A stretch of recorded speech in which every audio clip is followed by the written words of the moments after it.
الحمد للہ رب العالمین والصلاة والسلام علی سید الانبیاء والمرسلین شفیع المذنبین محبوب رب العالمین المخاطب بطٰ و یاسین مولانا و مولا الثقلین جد الحسن والحسین ابی القاسم محمد اللهم صل علی محمد وآل محمد وعلى آلہ الطیبین الطاہرین المعصومین المظلومین ولعنۃ اللہ علی اعدائہم اجمعین. اما بعد فقد قال النبی الکریم صلوات اللہ وسلام علیہ انا لقتل الحسین حرارۃ فی قلوب المؤمنین لا تبردوا ابدا. صلوات پر محمد. اللهم صل علی محمد وآل محمد. تمام تر حمد اور تعریف اس پاک پروردگار کے لیے ہے جو ہر جہت سے لائق حمد اور لائق سلام ہے. اس معبود حقیقی کی بارگاہ میں شکر کے ہزاروں ہزار سجدے کہ جس نے اپنی تمام تر مخلوقات میں ہمیں انسان بنایا اور انسانوں میں ہمیں مسلمان بنایا، مسلمانوں میں ہمیں عزادار امام بنایا. تمام تر تعریف اس پاک پروردگار کے لیے کہ جس نے ہمیں ایسے نبی کا امتی بنایا کہ جس کی صداقت اور امانت کے کفار اور مشرکین بھی قائل تھے. ایسا رسول کہ جس کا کلمہ پڑھے بغیر کوئی بھی انسان مسلمان نہیں ہو سکتا. ایک ایسا رسول کہ جس کے دہن اقدس سے نکلے ہوئے کلمات دین اور شریعت کے بیان ہیں. ایک ایسا رسول کہ جس کی زبان پہ وما ینطق عن الہویٰ کا پہرا لگا ہوا ہے. ایک ایسا رسول کہ جس کے کردار پہ سورہ نجم کی ابتدائی آیات گواہی دے رہی ہے کہ وَالنَّجْمِ إِذَا هَوَىٰ مَا ضَلَّ صَاحِبُكُمْ وَمَا غَوَىٰ. تمہارا صاحب نہ کبھی بہکا نہیں کبھی گمراہ ہوا. ایک ایسا رسول ارشاد فرما رہا ہے کہ بے شک قتل امام حسین علیہ السلام کے سبب مومنین کے دلوں میں ایسی حرارت پیدا ہوگی جو کبھی سرد ہونے والی نہیں. سلمان پڑھے محمد والے محمد.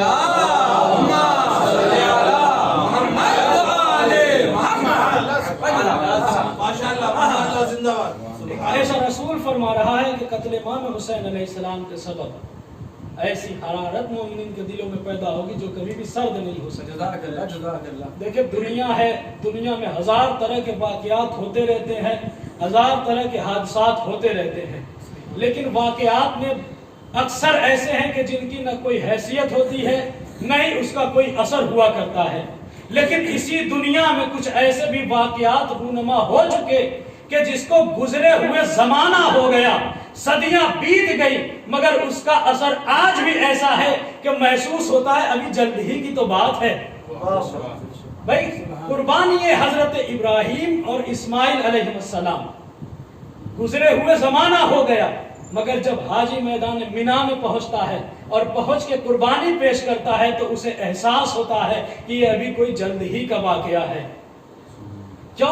کیونکہ نبی کریم کو حضرت ابراہیم علیہ السلام کو اپنی اس قربانی کو پیش کرنے میں صرف حکم خدا کی اطاعت ہی نہیں کرنا تھا بلکہ جہاد بن نفس کا سخت ترین مرحلہ بھی طے کرنا تھا. یعنی اس قربانی میں نفس کا جہاد پیش ہوا تو اللہ نے اسے اس قابل بنا دیا کہ یہ قربانی قرب الہی کا ذریعہ بن جائے. تو اب کہنے دیجئے کہ جس قربانی میں صرف نفس کا جہاد پیش ہوا ہو وہ تو قرب الہی کا ذریعہ بن جائے، مگر حسین کی جس قربانی سے اس پورے دین کو نجات ملی، پورے دین کو نجات ملے، اس سے بڑھ کے کون سا واقعہ قرب الہی کا ذریعہ بن سکتا ہے، مسلمانوں کے لیے ہدایت کا نمونہ بن سکتا ہے. بے شک قربانی حضرت ابراہیم اور اسماعیل علیہ السلام کوئی آسان کام نہیں تھا. جناب ابراہیم علیہ السلام کو اپنے ہاتھوں سے اپنے نور نظر اسماعیل نبی کو ذبح کرنا تھا. یہ جناب ابراہیم نبی ہیں کہ جو اپنی حیات طیبہ میں اللہ کی بارگاہ میں امتحانات دیتے گئے اور یہ امتحانات دینے کی وجہ سے ہی ان کو وہ مرتبہ مل گیا، وہ عہدہ مل گیا کہ پہلے عبد تھے، عبد سے نبی بنے، نبی سے رسول بنے، رسول سے خلیل بنے، اور خلیل سے امام بن گئے۔ بھائی پتہ چلا کہ اللہ کی طرف سے امام بننا سلسلہ نبوت میں جناب ابراہیم کے علاوہ کسی اور کو حاصل نہیں ہوا۔ تو جب اللہ کے انبیاء میں جناب ابراہیم کے علاوہ کوئی اور نبی نہ بن سکا، تو پھر دنیا میں ایسے شخص کہ جو نبی کا جنازہ چھوڑ کے بھاگ گئے، ایسے بھلا کیا امام بن سکتے ہیں؟ کہا ایسا جناب ابراہیم علیہ السلام نے اللہ کی بارگاہ میں امتحانات دیے۔ 2 امتحان بڑے ہی مشہور ہوئے، ایک نار نمرودی میں جانا اور دوسرا اپنے بیٹے اسماعیل کے گلے پہ چھری رکھنا۔ اور دونوں ہی امتحان میں ایک چیز کا فرق نظر آتا ہے۔ جب جناب ابراہیم علیہ السلام کو نار نمرودی میں پھینکنے کے لیے منجنیق پہ بٹھایا گیا تو جناب ابراہیم علیہ السلام بالکل سکون سے بیٹھے ہوئے تھے، بالکل اطمینان تھا، کوئی بے قراری نہیں، کوئی بے چینی نہیں گھبراہٹ، بالکل اطمینان سے بیٹھے ہوئے تھے۔ لیکن یہی جناب ابراہیم نبی جب اپنے بیٹے اسماعیل نبی کے گلے پہ چھری رکھ رہے ہیں تو پھر جناب ابراہیم نبی کے ہاتھوں میں لاشا آ گیا۔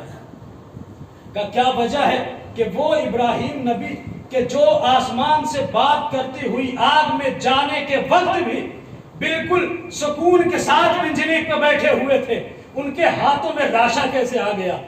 کہا راشا اس وجہ سے آیا کہ جب نار نمرودی میں جانا تھا تو جناب ابراہیم کے صلب میں نور محمد و آل محمد تھا، ان کے صلب میں نور محمد و آل محمد تھا، اور یہ نور ان کو سکون بخش رہا تھا، ان کو اطمینان عطا کر رہا تھا، بے قراری کو دور کر رہا تھا۔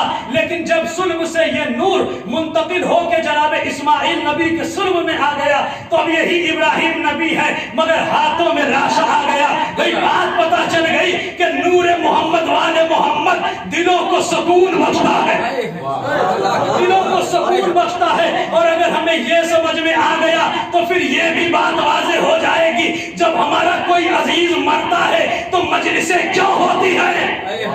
بھائی ذکر محمد و آل محمد کر کے ہم اپنے ہر غم کا مداوا کر دیا کرتے ہیں، ہم ہر اپنے دل کو سکون بخش دیا کرتے ہیں۔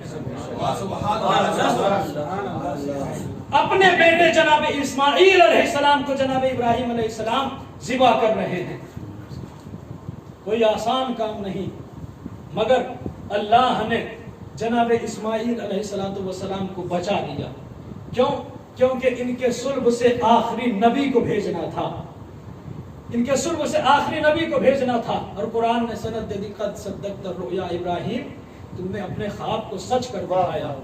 اب پروردگار عالم کو جناب ابراہیم اسماعیل کو بچانا ہے کیونکہ ان کے صلب سے آخری نبی کو بھیجنا ہے، اس لیے جنت سے دمبا بھیج دیا، ورنہ ذبح کے تمام مقدمات کو جناب ابراہیم و اسماعیل نبی نے انجام دے دیا تھا۔ اب خدا کو یہ عمل اتنا پسند آیا کہ اس کو حج کا رکن بنا کے بندوں کو پابند کر دیا کہ تم اس قربانی کی یاد مناؤ۔ آخر یہ قربانی کی یاد کیوں منوائی گئی؟ کہ اس وجہ سے کیونکہ ابراہیم علیہ السلام نے خدا کا ذکر کیا تھا، خدا کے ذکر کو بلند کیا تھا، خدا کے ذکر کی حفاظت کی تھی، تو خدا نے بھی کہا ابراہیم تم نے میرے ذکر کی حفاظت کی، میں تمہارے ذکر کی حفاظت کروں گا، تم نے میرے ذکر کو باقی رکھا، میں تمہارے ذکر کو باقی رکھوں گا۔ ابراہیم یاد رکھو دین میرا ہوگا، شریعت تمہاری ہوگی، دین میرا ہوگا، شریعت تمہاری ہوگی، حج میرا ہوگا، رکن حج تمہارے افعال ہوگے۔ میں اس بشر کا حج قبول ہی نہیں کروں گا جو میدان منا پہ پہنچ کر مقام صفا اور مروہ پہ پہنچ کے تمہاری یاد کو تازہ نہ کرے، تمہاری یاد کو تازہ نہ کرے۔ یعنی جناب اسماعیل جناب ابراہیم علیہ السلام نے جب خدا کے ذکر کی حفاظت کی ہے تو اللہ نے ان کے ذکر کی حفاظت کر لی۔ تو اس دنیا میں کون ایسا ہے کہ جس نے فرزند فاطمہ الزہرا سے زیادہ خدا کے ذکر کی حفاظت کی ہو؟ بس خدا نے بھی کہہ دیا اے میرے بندے حسین ابن علی تم نے میرے ذکر کی حفاظت کی، میں تمہارے ذکر کی حفاظت کروں گا۔ یاد رکھنا جب تک میرا نام رہے گا حسین کا نام باقی رہے گا، جب تک میرا نام رہے گا حسین کا نام باقی رہے گا، جب تک میرا دین رہے گا